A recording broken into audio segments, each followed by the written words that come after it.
Hello दोस्तों, मैं आपका दोस्त प्रदीप कुमार मिश्रा फिर आपके लिए एक रोचक भरी कहानी लेकर आया हूँ।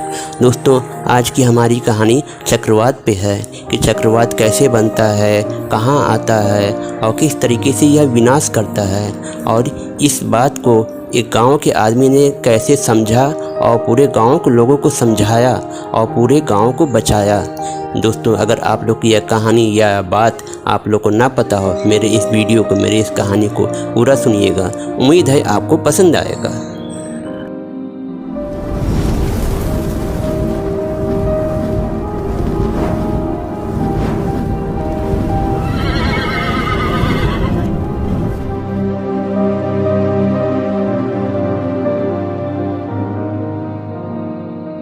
दोस्तों, हमारी कहानी कुछ ऐसी शुरू होती है कि हमारी पृथ्वी जो इतनी सुंदर है, इस पे जो है तरह तरह की प्राकृतिक आपदा आती रहती है।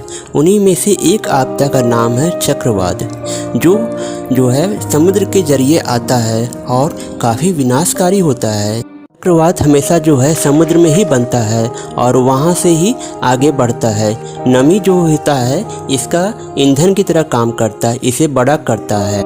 यह पूरे पृथ्वी पे अलग अलग नामों से बुलाया जाता है। अमेरिका में किसी और नाम से, ऑस्ट्रेलिया में किसी और नाम से, और भारत और दक्षिण अफ्रीका में किसी और नाम से बुलाया जाता है।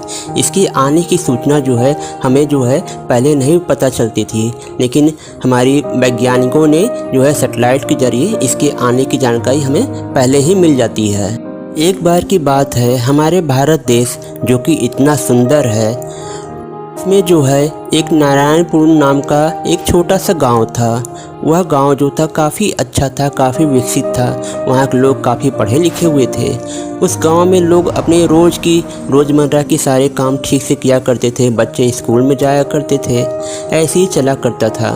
तभी क्या हुआ, सरकार की तरफ से सब जगह कहा गया कि चक्रवात आ रहा है। तो उसी नगर में एक बहुत ही वृद्ध आदमी रहते थे। उन्होंने अपने सबसे अच्छे मित्र, स्कूल के जो अध्यापक हैं, उनका नाम था ज्ञानधर, उन्हें बुलाया और कहा कि ऐसा है कि चक्रवात आ रहा है। मैं चाहता हूँ कि हम लोग जो हैं लोगों को पहले बता दें, जिससे लोग संभल जाएं, नहीं तो बहुत ज़्यादा विनाश होगा। और तुम जो है बच्चों को स्कूल में यह बात समझाओ। बच्चे अपने घर जाके बता पाएंगे। अगर हम लोग घर घर जाके ये बात बताएंगे तो काफ़ी समय बीत जाएगा और हमारे पास समय नहीं बचेगा।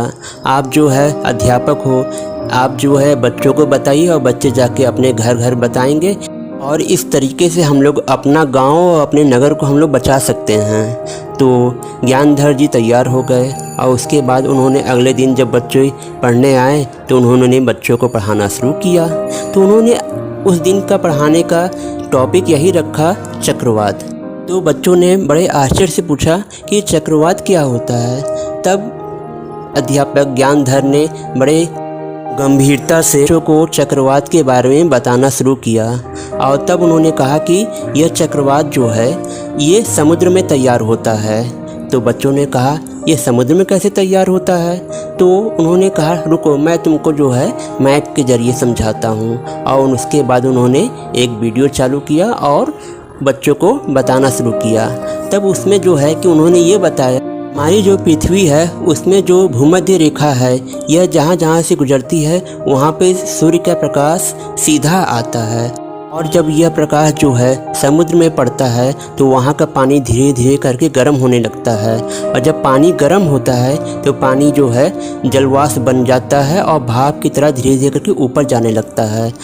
के ऊपर जाते ही आसपास में जो ठंडे पानी रहते हैं वो उसकी जगह आ जाते हैं, और उसके बाद वो भी जलवाष्प बन के ऊपर जाने लगते हैं।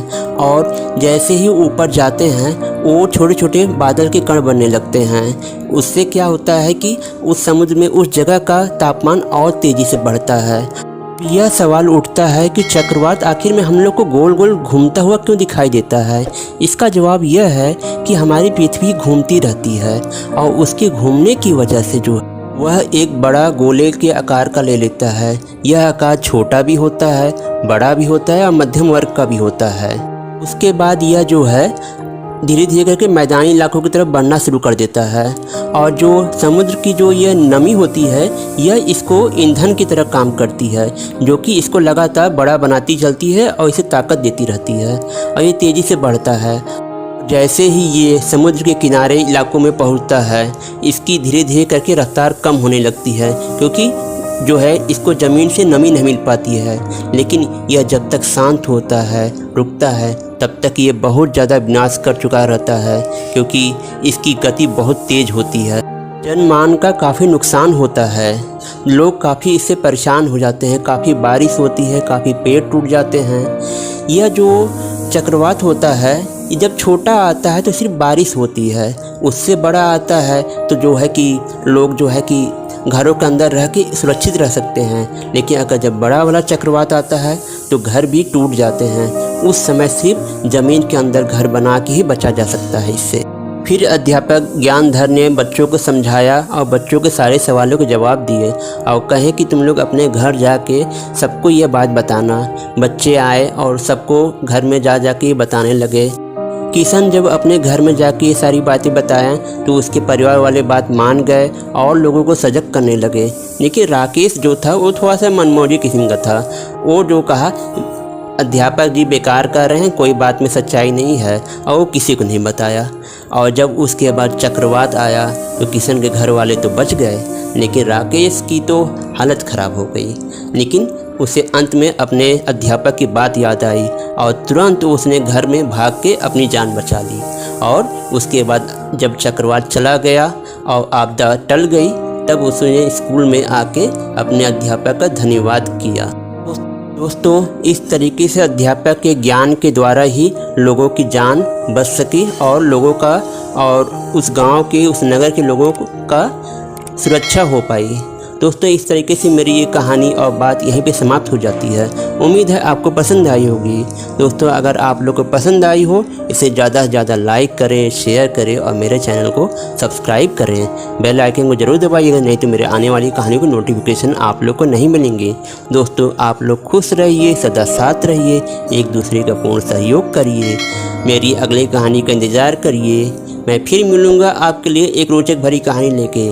तब तक के लिए मुझे इजाज़त दीजिए। नमस्कार।